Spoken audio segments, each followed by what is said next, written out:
Lembra de onde foi que você caiu. Lembra de onde você se magoou. Lembra de onde foi o trauma. Lembra de onde te machucaram. É o pressuposto da tua cura é lembrar aonde aconteceu e com quem aconteceu e o que precisa ser feito. Meu irmão, tu pode sair daqui, pode ir para a melhor igreja, pode ir para o melhor trabalho, para o melhor pastor do mundo, mas se você não tratou aquilo que te fez sair da igreja, aquilo que te machucou, você vai carregar como diz nossos irmãos espíritas, nossos amigos espíritas, um karma pro resto da vida.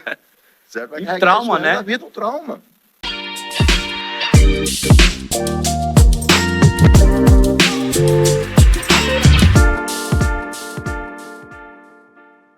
Da onde que o senhor era do Brasil? Goiânia. De Goiânia. De Goiânia. Não é lá uma big de uma metrópole, Sim. mas é uma cidade consideravelmente grande, né? Sim, com certeza. E aí ficamos lá por mais 3 anos e meio. Foi quando nós viemos para Atlanta, fomos transferidos aqui para Atlanta, enviados para Atlanta, para pastorear o trabalho e a obra do Senhor aqui. E já estamos há esse tempo aqui. Que legal. Para o céu, eu imagino. Depois de tantas mudanças, meu amigo. Olha, pastor, calma, tem muita coisa ainda para acontecer. E nós estamos ali na Restaurando Vidas, ou em inglês, Restoring Life Church. Já estamos caminhando para 11 anos. 11 anos. Com a obra de Deus naquele lugar. E como que foi para o senhor, assim, essa mudança de estados, assim? Depois o senhor foi a New Orleans, South Carolina e Atlanta, assim. Foi o senhor e a família inteira? Não, a família toda. E aí... quando nós viemos de Goiânia para cá, nós viemos com a família toda, uma família pastoral. Meu filho é tecladista da igreja, minha filha é a secretária da igreja, toma conta da mídia. Eu tenho um outro rapaz que eu adotei há uns 8 anos atrás aqui, que também trabalha na mídia, ajuda na diaconia da igreja. Legal. Então, todo mundo é de uma família pastoral. Então, quando nós fomos enviados para a cidade de New Orleans, nós vemos todo mundo. Minha esposa trabalha com a área de libertação, trabalha com mulheres. Então, a família toda tem uma formação, uma configuração pastoral. E não tem como fugir disso. Pelo menos o senhor já tem cada um ali numa área, né? Que pode ajudar, né, pastor? A gente teve algumas dificuldades. Eu tenho uma facilidade muito grande de aclimatação. Então, com muita facilidade, eu me misturo muito fácil. Minha esposa teve uma dificuldade já na situação da família, que ela era uma família muito coesa no Brasil, uma família também de pastores. Então, ela sentiu essa ausência nos primeiros momentos aqui. Mas depois Deus foi suprindo e sempre nós nos agarramos na obra do Senhor, pelo qual motivo a gente foi enviado aqui. Que legal. Então, a gente foi não com facilidade. Sim. Mas eu fui me aclimatando a cada região. Sim. E no Brasil, como eu viajava muito, então não tem essa dificuldade. Sim. Você está no norte, no sul, para mim não foi muito. Mas como que foi assim essa mudança de você começar uma igreja do zero, praticamente? Rapaz, foi um desafio. Foi muito complicado. Primeiro nós chegamos e nós colocamos no nosso coração. Começar uma igreja do zero é você saber que naquele primeiro momento não podia visitar igreja nenhuma. Você já tinha uma certa não aceitação pelo fato de ser pastor. Então, nós não visitamos igreja nenhuma. E nós começamos um trabalho em New Orleans diferente de qualquer outro trabalho. Nosso campo missionário foi as festas de aniversário. Foi as festas de Halloween. Às vezes a gente fomos criticados, mas o pastor está aí na festa de Halloween. Hoje a gente pode contabilizar que todos que estavam naquela festa de Halloween, hoje todos servem ao Glória Senhor a Jesus. Deus. Porque o campo missionário é justamente você sair do seu conforto, Sim. da sua tranquilidade, do seu espaço natural, do espaço que você domina, para que você possa entrar em um outro espaço e uma área totalmente desconfortável para saquear do inferno aquelas pessoas que Muitas vezes lugares que ninguém quer ir, né? Que ninguém queria, exatamente. Certo? E esse foi o nosso campo missionário. Então nós tínhamos uma igreja, nós pastoreávamos lá, abrimos uma congregação na cidade de Slidell, uma cidade de aproximadamente 1 hora, que nós íamos quarta e sábado lá. A nossa rotina era o seguinte: terça e quinta e domingo a gente tinha um culto na igreja de New Orleans. Quarta e sábado a gente tinha um culto na congregação de Slidell. Uau! E na segunda-feira a gente tinha um ponto de pregação em Baton Rouge, que é a capital do estado da Louisiana. Que legal! Então era assim uma loucura. A gente Imagina. Vivemos muito para Deus, fazendo a obra Sim. de Deus nesse momento, nesses primeiros momentos. E não foi pelo fato de eu me aclimatar com muita facilidade, mas o ministério pastoral não foi de fácil assimilação. Porque é o seguinte, você pastorear no Brasil é um tipo de pastoreio. E eu descobri que na América é totalmente diferente. É isso que eu ia perguntar para o senhor, pastor. O que o senhor achou de mais desafiador, assim, nessa mudança de pastoreio no Brasil para a América? Ainda mais começando uma igreja do Tudo é zero, né? diferente. Começando do zero, tudo é diferente. Primeiro, o pastor na América, ele não é só pastor. Ele tem que ter conhecimento de advocacia, tem que ter conhecimento de medicina, tem que ter conhecimento de aconselhamento, tem que ter conhecimento de relacionamento. Ele tem que aprender a tocar todas as áreas, certo? Porque o imigrante na América, ele não tem acesso a todos esses tipos de serviços. E o pastor acaba sendo um recurso mais próximo e mais rápido para muita coisa, certo? Então, a gente acaba tendo que ter conhecimentos de imigração, conhecimentos de saúde. Então, pastorear na América não é só pregar e tomar conta de pessoas. É você ter que tocar todas essas áreas que o imigrante participa. E você tem um agravante muito sério. No caso de Goiânia, quando a gente pastoreava lá, a gente era pastor de goianos. Aqui nós somos pastores de goianos, pernambucanos, paraibanos, cearenses, paulistas, cariocas e também de curitibanos também.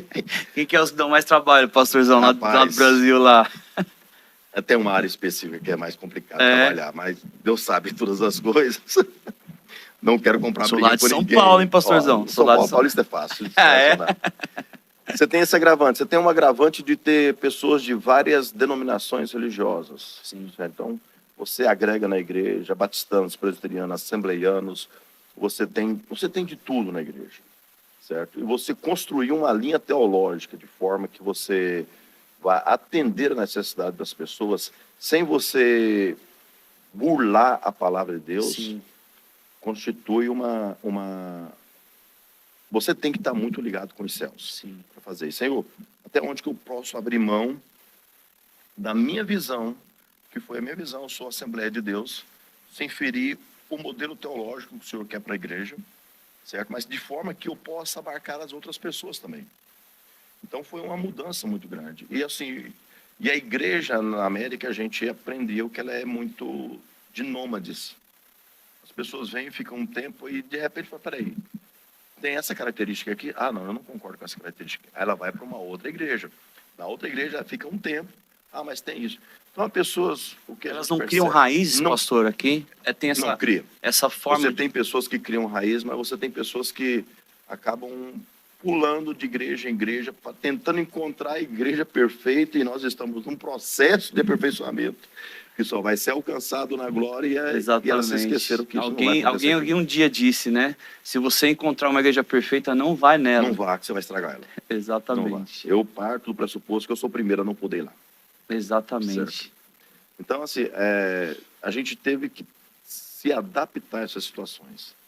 Abrir mão de... Eu me lembro de uma vez que eu estava na igreja, já na Restore Life Church, há uns 6 anos atrás. Eu estava sozinho orando. Eu me lembro direitinho no banco que eu estava.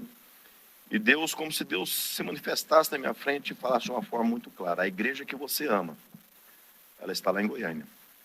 E ela não vai acontecer aqui. Porque o modelo de igreja na América, ela precisa diferente de forma a abarcar pessoas. E aí eu vi que eu precisei me desligar de vários conceitos que eram apenas costumes e tradições, muitos dogmas, para que a igreja pudesse abarcar mais pessoas, mas sem mudar o conceito teológico da palavra de Deus, da Bíblia Sagrada. Nós continuamos crendo naquilo que foi ensinado, mas com necessidade de abandonar algumas tradições que não são pertinentes na América. Vamos lá, pega um exemplo. A minha igreja canta hino da harpa. Eu amo hino da harpa cristã. Mas se você pegar os nossos jovens que foram formados aqui, que nasceram aqui, que frequentam a igreja americana, a harpa cristã é uma coisa estritamente brasileira. Sim. Aqui as igrejas metodistas têm um himnal, as igrejas batistas têm um hinário deles, tudo. Mas a harpa cristã é uma coisa estritamente brasileira. Como colocar essa visão dentro de jovens que foram totalmente criados aqui? Muitos deles nasceram aqui, eu uso a palavra descamar, é tirar essa escama das minhas tradições para que a igreja que o Senhor sonhou para o lugar debaixo da minha gestão pudesse acontecer. E na época muitas pessoas não aceitaram. Pastor, a igreja tem que ser assim, a igreja tem que ser daquele jeito, tem que trabalhar dessa forma, tem que começar a tal hora, tem que ter a oportunidade assim. E eu me lembro que, sim, algumas pessoas acabaram saindo da igreja por não se adaptar a essa nova gestão de liturgias, de formação de pessoas, certo? Nós fomos criados numa cultura assembleiana, onde nós poucas vezes damos muita ênfase no jovem, formamos o jovem, pagamos um preço para estar com ele, discipulado deles. Então, tudo isso eu tive que romper e dar mais credibilidade às pessoas que eram leais e que estavam perto do que aqueles que tinham muito conhecimento, mas que não estavam no próximo como deveria estar. Entendi. E foi até um pouco libertador para o senhor acha, assim, essa mudança de pensamento das coisas, de alguns dogmas lá do Brasil para uma realidade aqui dos Estados Unidos. Como que foi para um pastor, assim, falou assim, nossa, como o senhor falou, né, a igreja que você ama tá lá em Goiânia. Está lá em Goiânia, a igreja que eu sou apaixonado e continuo apaixonado E até aí quando o hoje. senhor veio e falou assim, ó, aqui a situação é diferente, vai ter que dar seus Eu não pulos para diria isso, que né? é libertador, eu diria que é adaptável, a gente precisa adaptar. Porque os meus conceitos continuam os mesmos, certo? A tradição ainda urge muito forte em mim. Aquilo que eu aprendi, aquilo que eu vivenciei. Eu estou com 53 anos e a igreja que eu fui formado, eu vivi nela há 35 anos. Então, Uma isso vida, né? urge muito forte Sim. dentro de mim. Mas sabendo que é o seguinte, que é a vontade de Deus que tem que prevalecer, não a Sim. minha. Certo? Então, essas tradições, elas precisam ser mudadas. O pastor Caio Fábio, na época que era mais espiritual, e falava uma coisa, eu me lembro que eu estudava muitos livros dentro do seminário. Ele falava uma coisa muito séria, a igreja precisa contextualizar, sem contemporaneizar. Ou seja, ela precisa saber o que ela pode adaptar dentro de um contexto cultural, sem se mundanizar, sem permitir que o mundo entre nela. E isso é muito complicado, porque a linha que separa os dois, ela é muito fina. Muito fina, né? É muito fino. Então você tem que ter muito discernimento da parte de Deus. Posso fazer isso? Não posso fazer isso. Sim. Vamos fazer isso na igreja? Não vamos fazer isso. Sim. Eu falo um pouco assim, eu sou aqui na Shalom, eu também faço parte do Ministério de Mídia, né? Uhum. E a gente tem toda essa tecnologia, né, que envolve, Sim. né, essa revolução da tecnologia, evolução também de ser implantada nas igrejas. E justamente o que o senhor falou faz muito sentido, né? Essa linha fina de nós termos um certo cuidado de eu não posso trazer a importância da tecnologia ser mais importante do que uma vida, Do que uma vida. né? Porque às vezes eu falo, não, eu poderia pensar assim, não, se o cara não sabe mexer nessa câmera, então eu não vou deixar ele trabalhar na mídia. Uhum. Não posso fazer isso. O meu dever não, primeiro eu preciso cuidar dessa vida, Uhum. porque através dessa vida ela vai se desenvolvendo aquilo que ela está fazendo. Se ela está se dispondo a mexer numa câmera, é porque ela quer fazer algo para o Senhor, Uhum. né? Então eu não posso, não, a tecnologia é muito mais importante, então eu só vou colocar aqui cara profissional de ponta. E aí... São situações... perdão. Não, São duas as situações pessoas que eu elas acabam imagino, estão né? ali, né? E elas, poxa, não, eu preciso fazer isso. Né? Que eu sempre converso com as lideranças de ministérios da igreja. Eu sempre falo com eles, olha, a qualidade ela é extremamente importante, só que ela nunca vai sobrepujar a pessoa em Verdade. si, certo? Tem pessoas que às vezes ficam 5, 10 anos na igreja sem ser salvo, mas estão na igreja porque estão fazendo um serviço. Até um certo dia em que ele escuta uma palavra, um determinado louvor toca ele profundamente. Esse louvor, essa palavra, nunca tocaria ele, talvez, se ele não tivesse naquele serviço 5, 10 anos. Verdade. Então, as pessoas têm que estar acima de qualquer profissionalismo ou acima de qualquer técnica, certo? E a outra situação é a questão, é uma área que eu tenho me voltado muito na igreja, inclusive nós temos trabalhado amplamente a questão da mídia, porque a mídia ela é para alcançar o inalcançável. Aquilo que é alcançável tem que estar na igreja. Aquela pessoa que tem condições de estar na igreja. Porque hoje você tem você abre a internet, é como se você abrisse um cardápio de restaurante. Sim. O que eu vou escutar? Sim. Na igreja você não tem essa opção. Você vai escutar o que vai ser ministrado. Sim. Você vai louvar e adorar a Deus com os cânticos que já foram previamente escolhidos pela liderança de louvor. Mas na internet, não.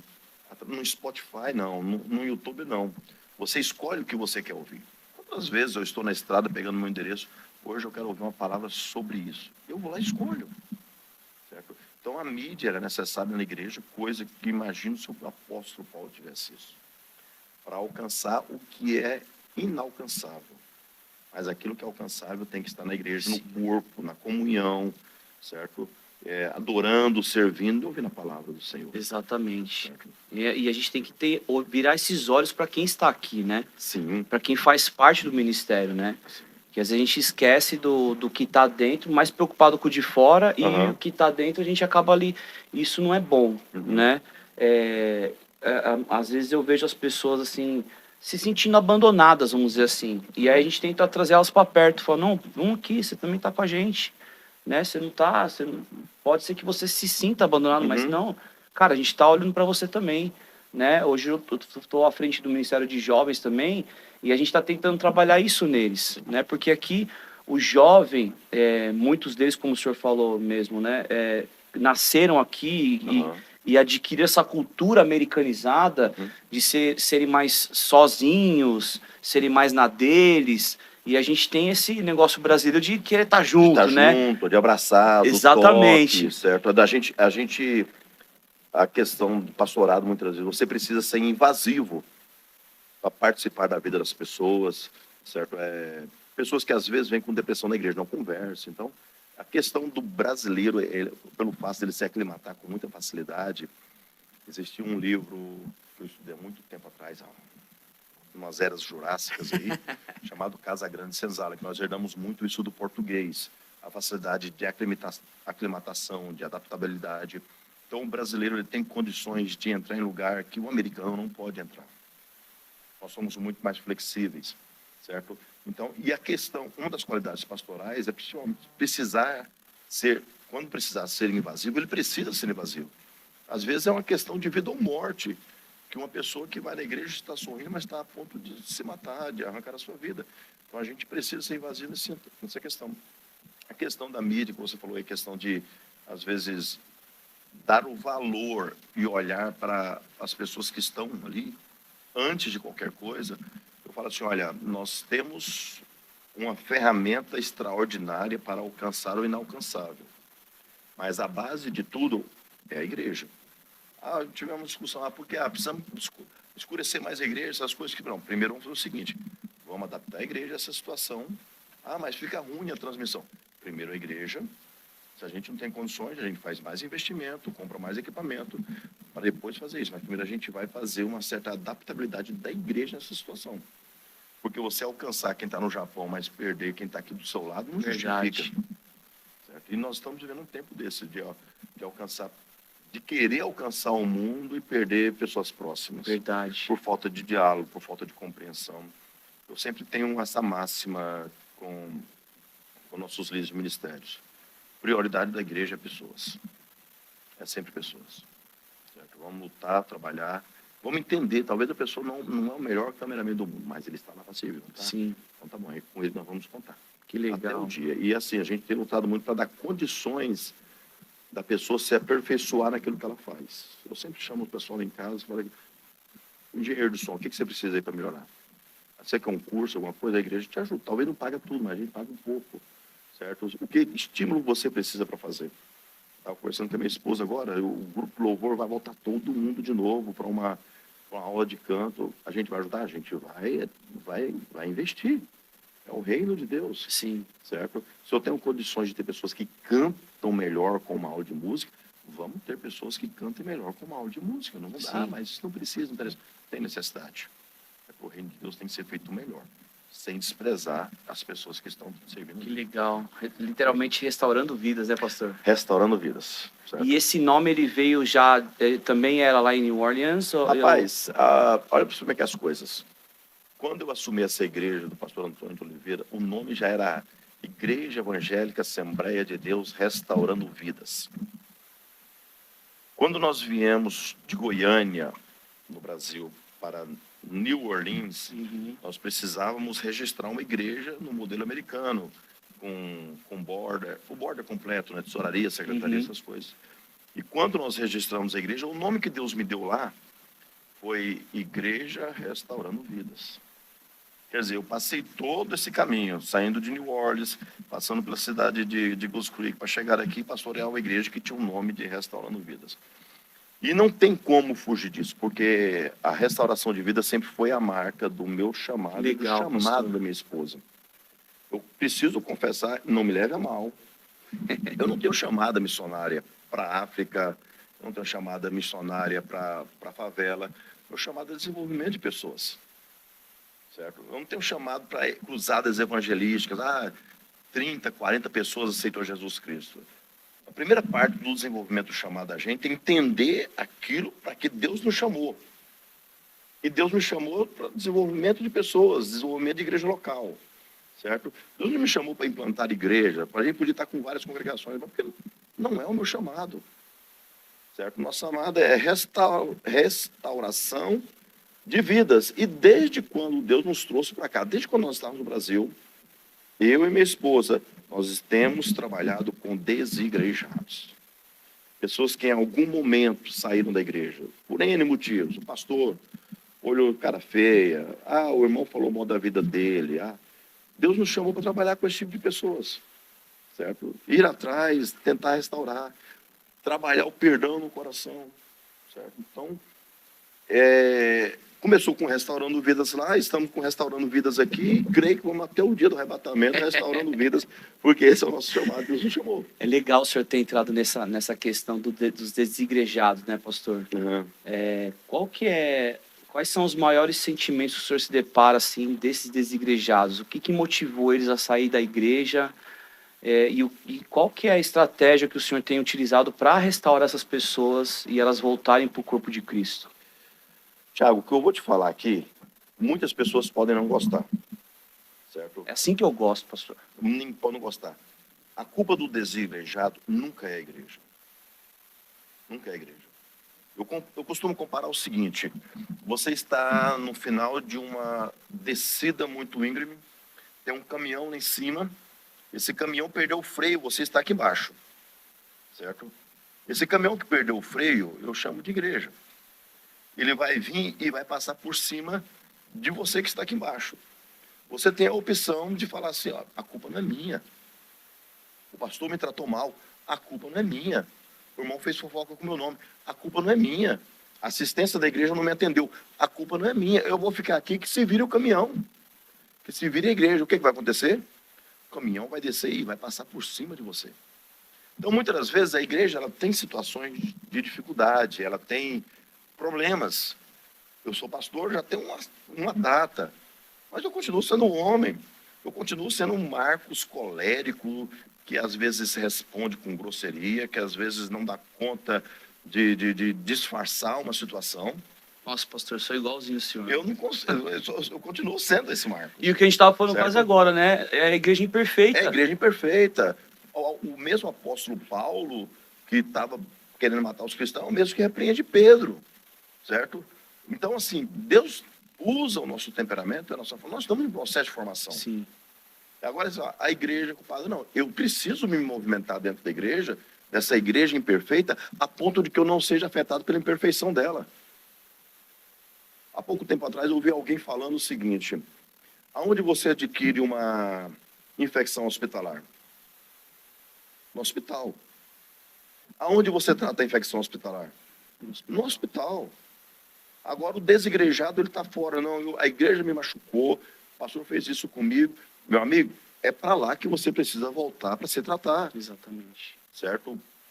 João escrevendo a sua carta à igreja de Éfeso, ele fala assim, olha, lembra de onde foi que você caiu, lembra de onde você se magoou, lembra de onde foi o trauma, lembra de onde te machucaram.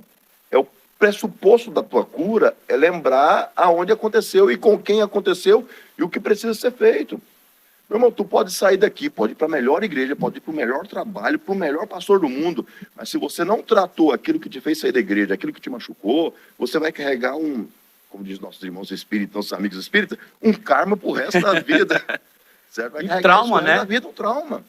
Às vezes até uma doença emocional, vira uma doença emocional, né? E a igreja, ela é esse caminhão que às vezes perde o freio. Sim. Machuca pessoas.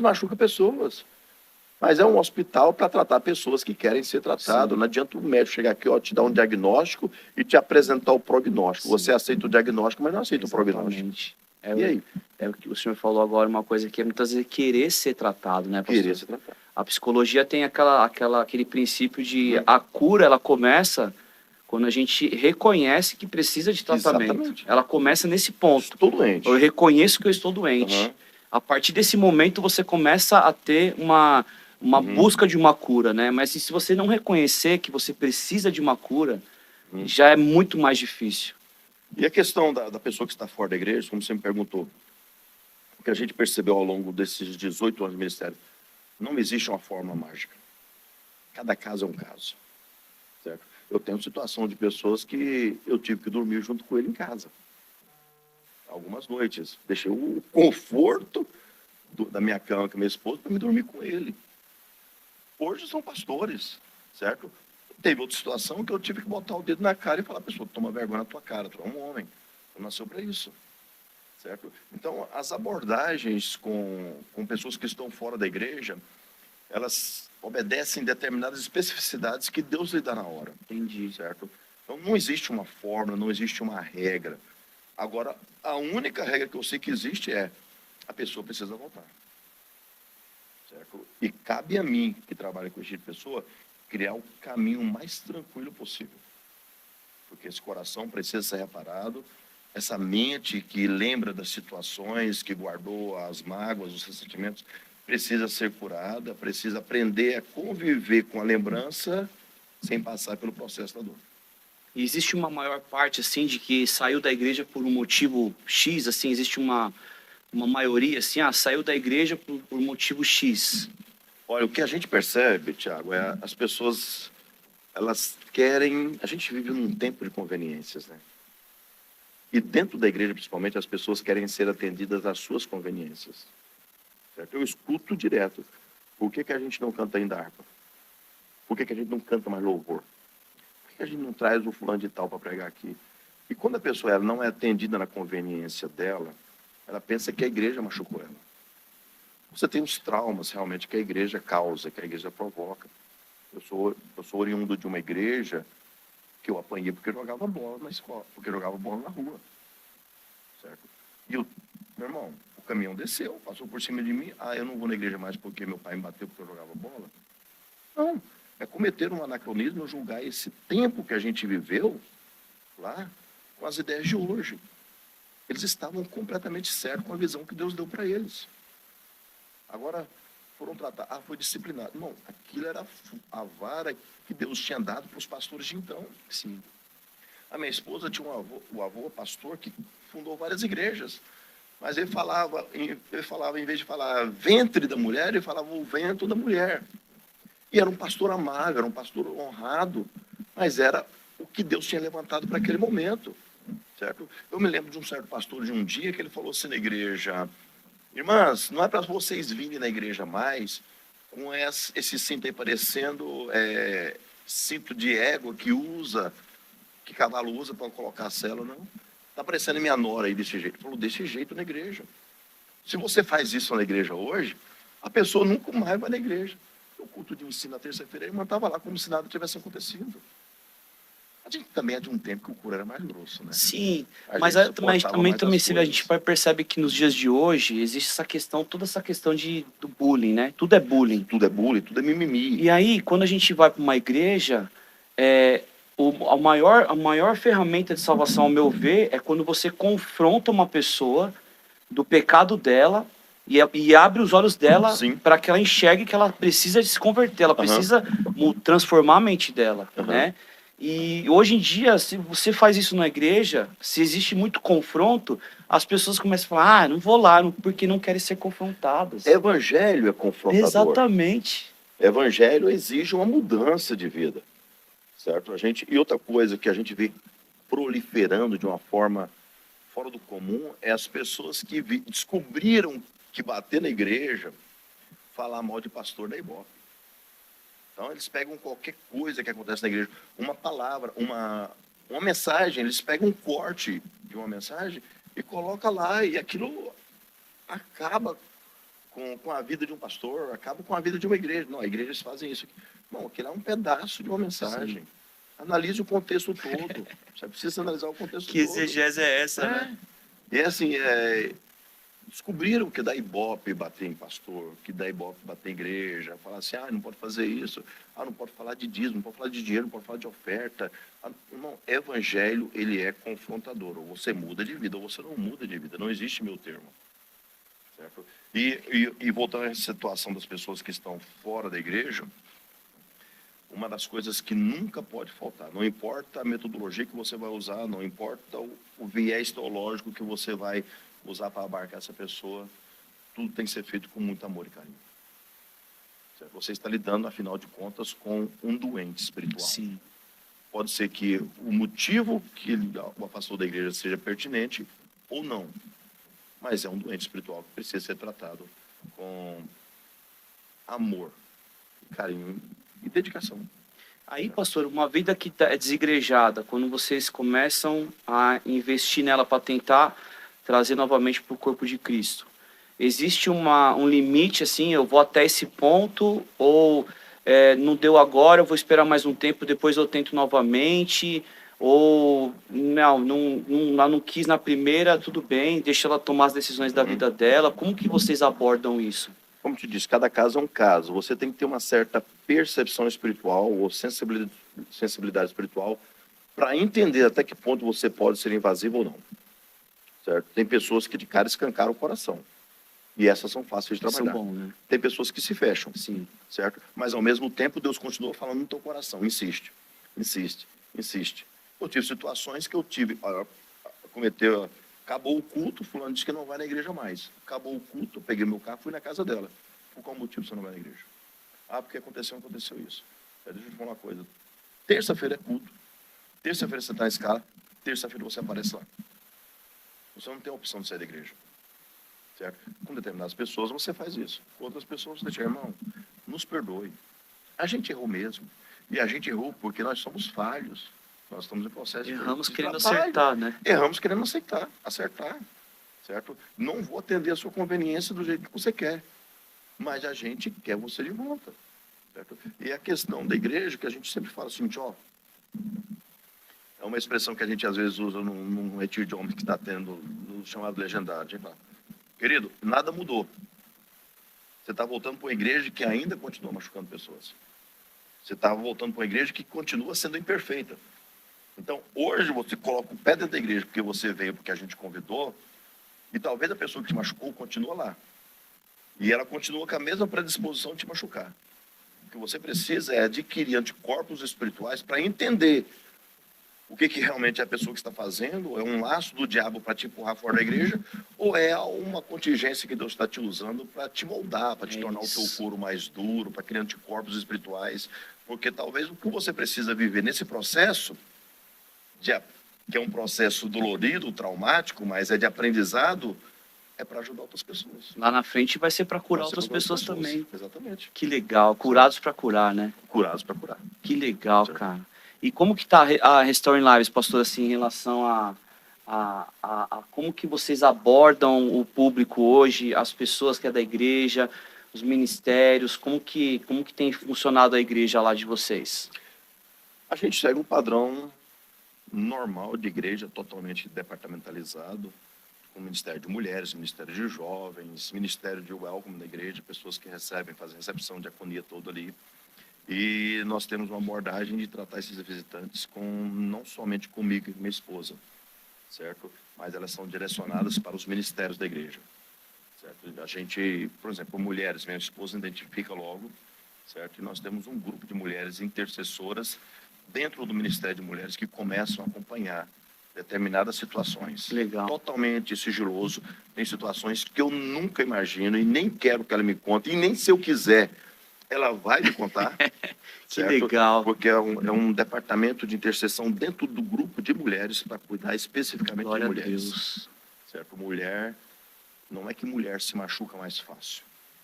Mulher se machuca na mesma intensidade que o homem.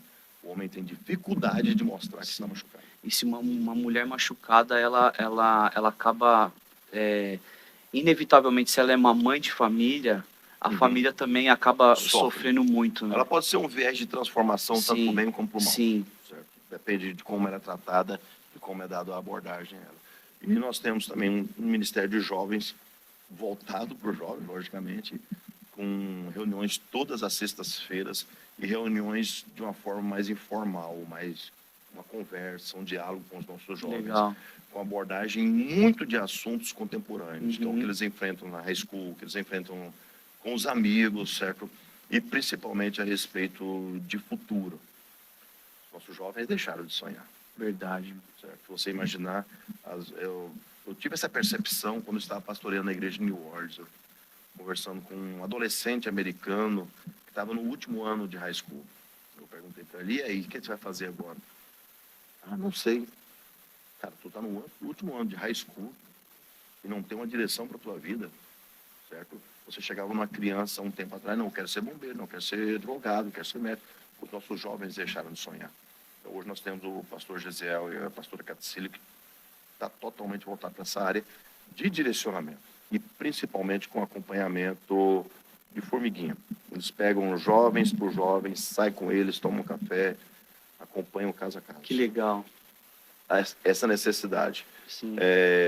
A gente está vivendo um tempo de igrejas acostumado com grandes massas.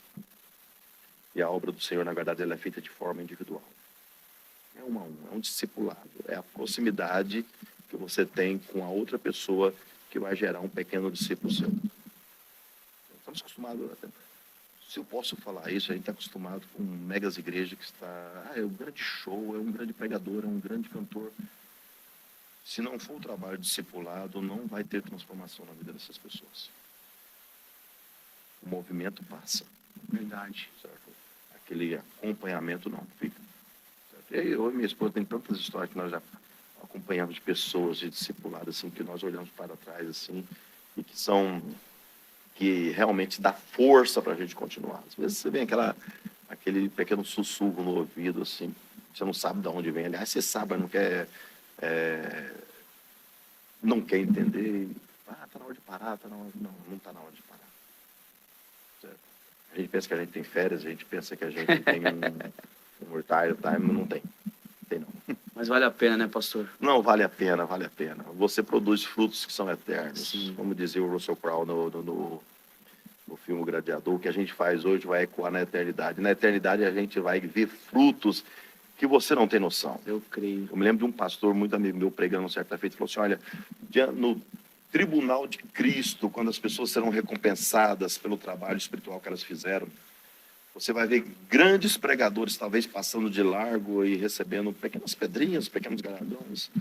Você vai ver porteiros, vai ver intercessores, pessoas que não apareciam, recebendo coroas enormes, pedras preciosas, reconhecimento da boca de Jesus, porque determinados frutos que você planta, principalmente nessa terra, você nunca vai ver colheita.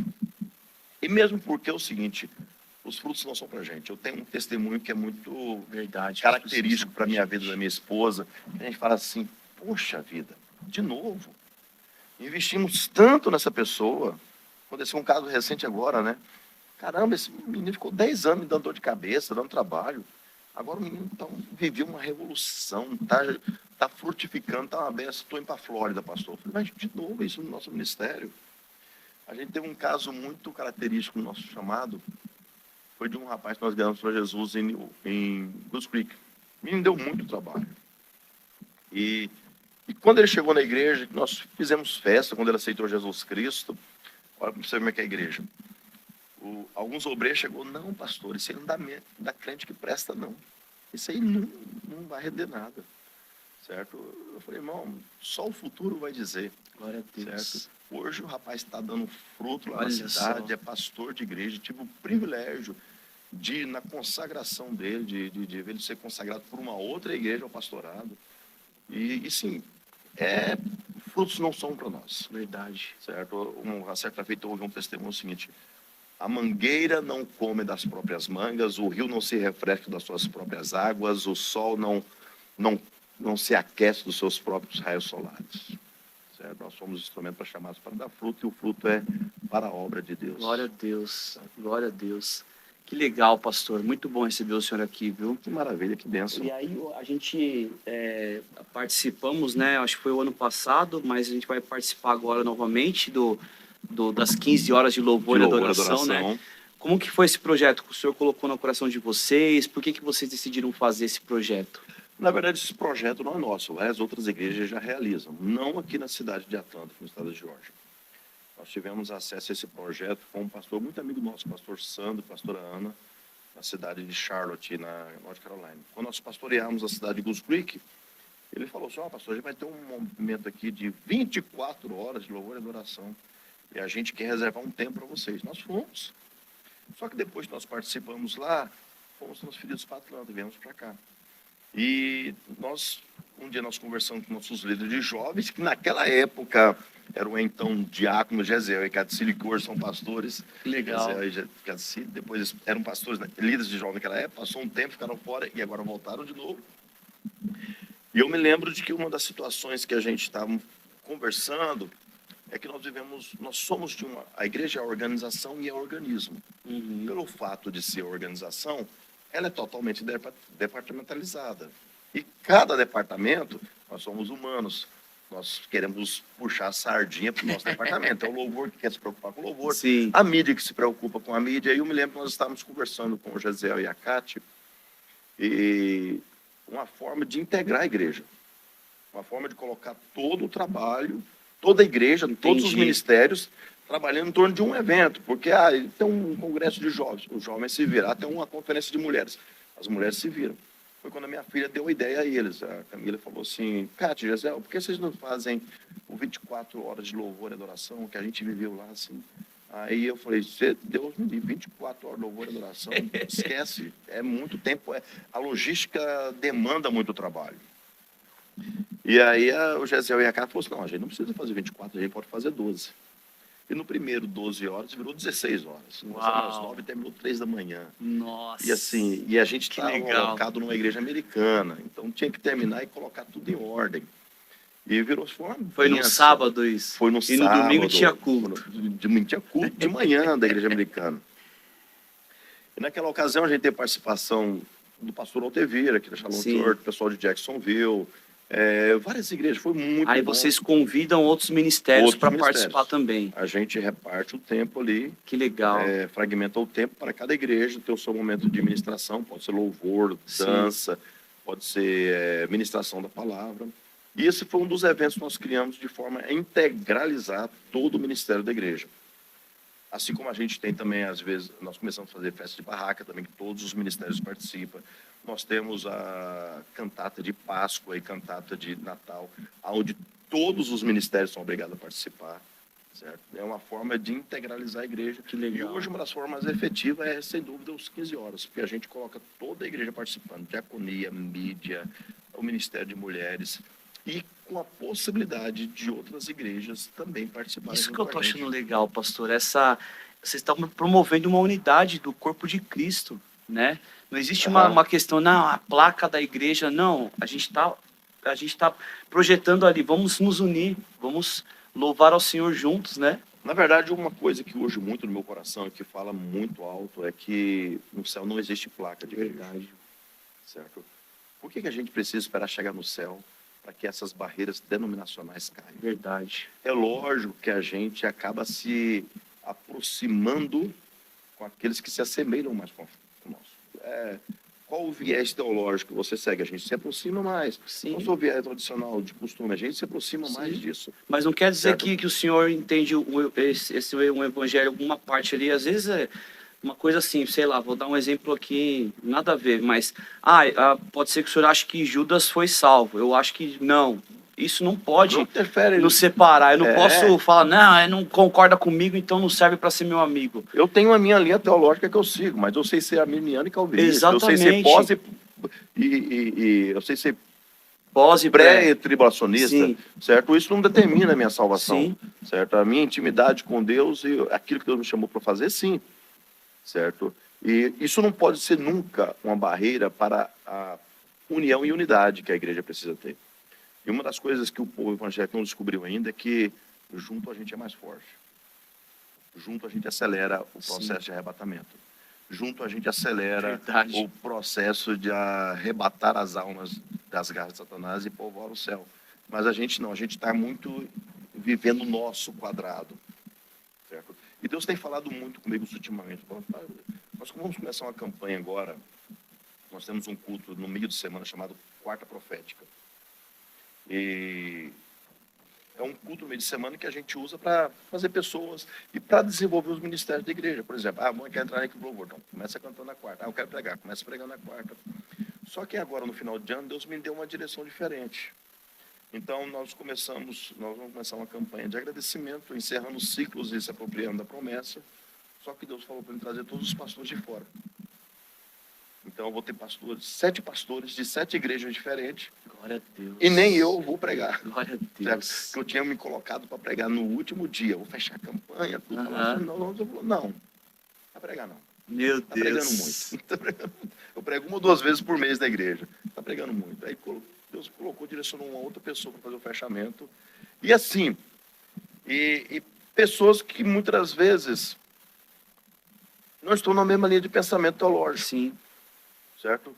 Que às vezes não estão na linha ética que a gente aprendeu no seminário ou conviveu dentro do negócio. Só que quando uma coisa que eu aprendi no desenvolvimento do meu ministério é ser sensível à voz do Espírito Santo sem saber o que vai acontecer lá na frente. Glória a Deus. Certo? Mas eu tenho que fazer isso? Tem. Mas o que vai dar? Não sei, não é problema seu. O que vai dar você não comanda nem o que vai acontecer na sua vida aqui nos próximos 2 minutos. Certo? Não é nem para mim estar aqui. Sim. A gente estava conversando com o Igor a semana toda, a gente discutindo. Eu falei, cara, não posso. Aí quando foi ontem de tarde, eu falei, posso estar aí sim. Então a gente não determina o que vai acontecer. E é literalmente o que Salomão fala em Eclesiastes capítulo 12, se eu não estou enganado, ou 11. É lançar o teu pão sobre as águas. Você não sabe o que vai dar lá na frente. Uma coisa é certa.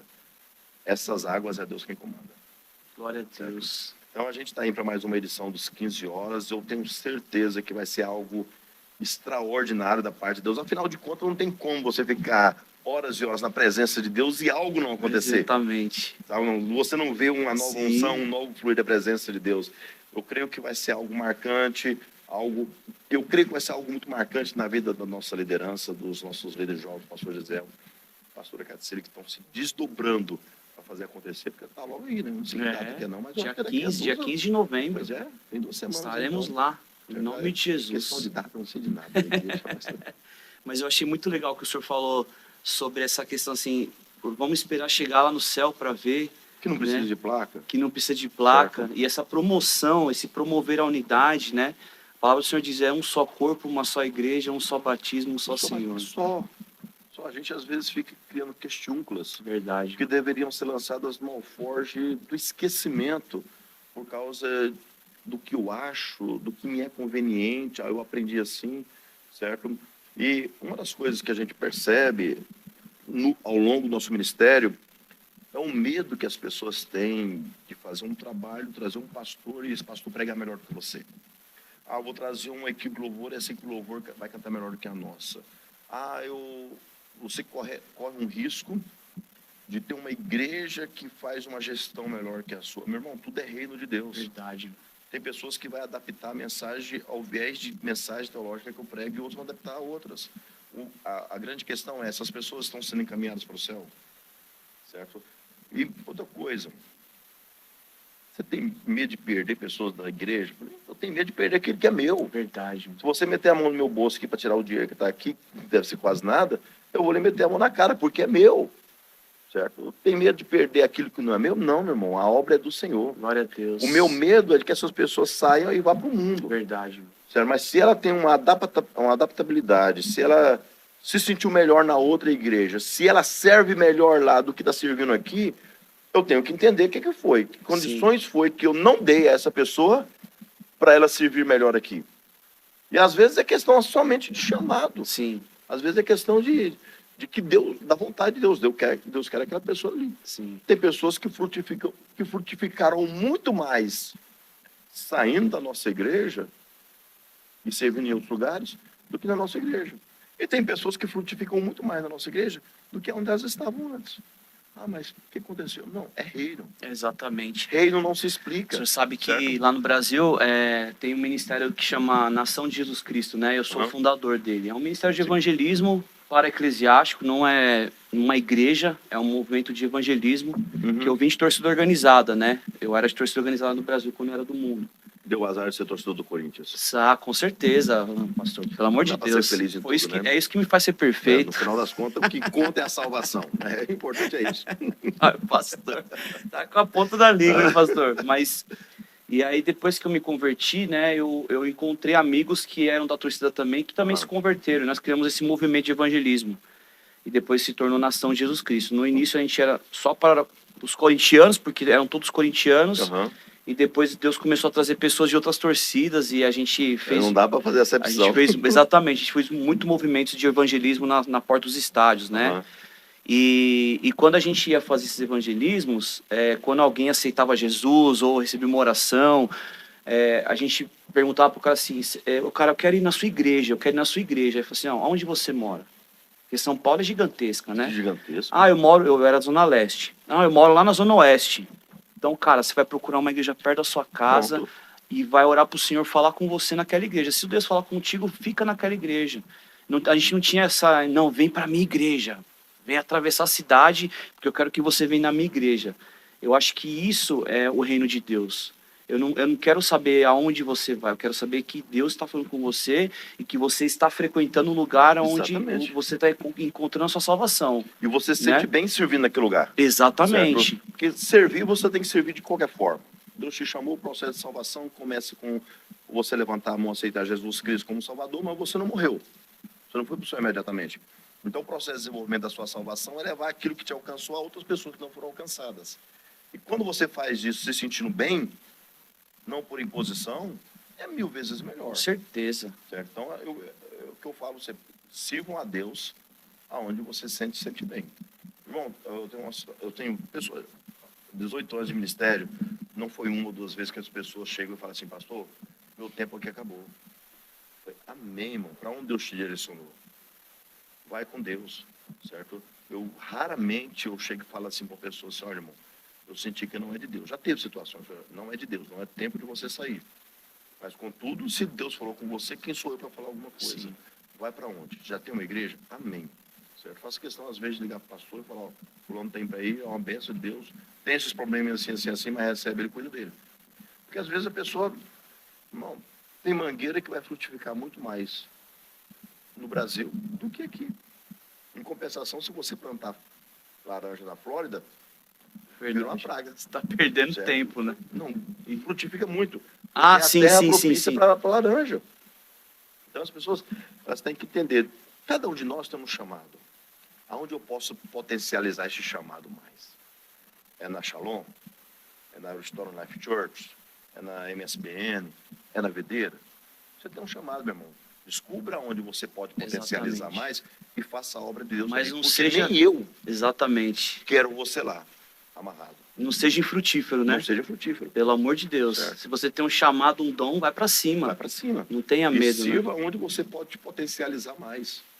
Certo? Onde você pode ser mais gasto na obra do Senhor. Glória a Deus. Pô, pastor, a gente poderia ficar aqui horas e horas que falando, bênção. mas temos que ir aqui caminhar para o nosso final. Eu queria te agradecer, obrigado pela tua presença, Foi um por privilégio. estar aqui com a gente. Vamos gravar outros episódios, se Deus Com quiser, em certeza. breve. Dia 15 estaremos lá na Restoring Lives junto com a galera. Vamos adorar ao Senhor Amém, lá. vai ser uma Vamos passar bênção. um tempo junto lá. Eu gosto muito disso, de unidade do corpo de Cristo. Eu acho que eu tenho muita vontade de exercer isso cada vez mais. Isso é muito Aham. importante para o corpo de Cristo.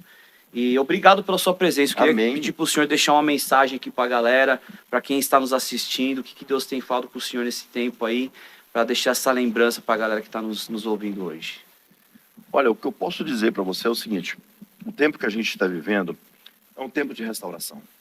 Não é um tempo de inovação, é um tempo de renovação. Certo? Onde Deus quer tratar com o ser humano na sua parte integral, corpo, alma e espírito. Deus quer te curar, mas Deus quer sarar a tua alma para que você possa viver plenamente tudo aquilo que Deus desenhou, que Deus gestou para a sua vida. Não abra mão dos planos que Deus colocou no seu coração por causa de traumas, por causa de mágoas, por causa de ressentimento. Tem muitos aviões enormes que estão parados nos hangares espirituais. Por quê? Porque em algum momento furou o pneu. E às vezes trocar um pneu é tão fácil. Você poderia estar voando, você poderia se tornar uma grande ferramenta, um grande instrumento na obra do Senhor, e muitas das vezes está estacionado à beira do caminho por causa de um trauma que, se você parar e analisar, foi pequeno, perto do trauma que Jesus passou por sua causa. Ele suportou o vilipêndio, a afronta, ele suportou as ofensas, suportou o tapa na cara, tudo para que você pudesse viver todo o processo da salvação e, sendo alcançado, levar esse processo às outras vidas. Que Deus possa falar fortemente no seu coração.